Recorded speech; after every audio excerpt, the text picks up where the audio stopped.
Scott again with JSA Foundation Repair, and we are in East Cobb, Georgia, jacking over this outdoor fireplace. It is pulled out and pulled away a couple of inches. We got 3 piers down here to bedrock, and I just want to show some of this movement here.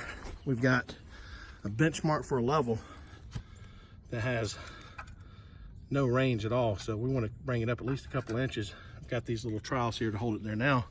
Let me crank this machine. See if we can get this thing to move a little bit. And I want to film this mark right here to see how much it moves to start with. All right, Brett, ready? Yep. Here we go. There it goes. So she's coming up. I'm gonna film the side.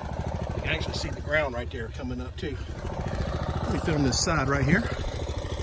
Okay, here we go.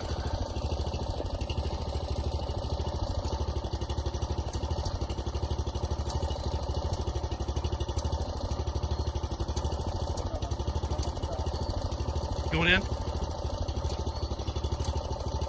Coming right up, look at there.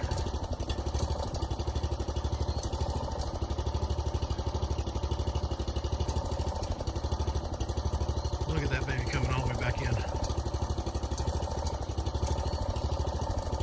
Now look at the level. Almost level. I'll do a little bit more filming until we get our level. Here we go.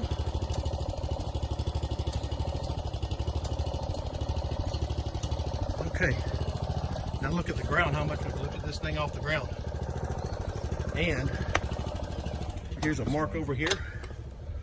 We were about right in here, and now we're there. So that's about 3 or 4 inches.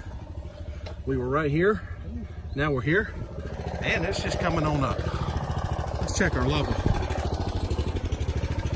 And that is what you call plumb straight and level.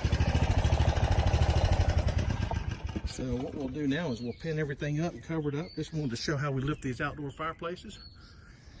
And on the back side again, another quad job done by JSA. There's the after video of that chimney, all nice and backfilled. And level as level can be, all the way across the front. Another quad job done by JSA.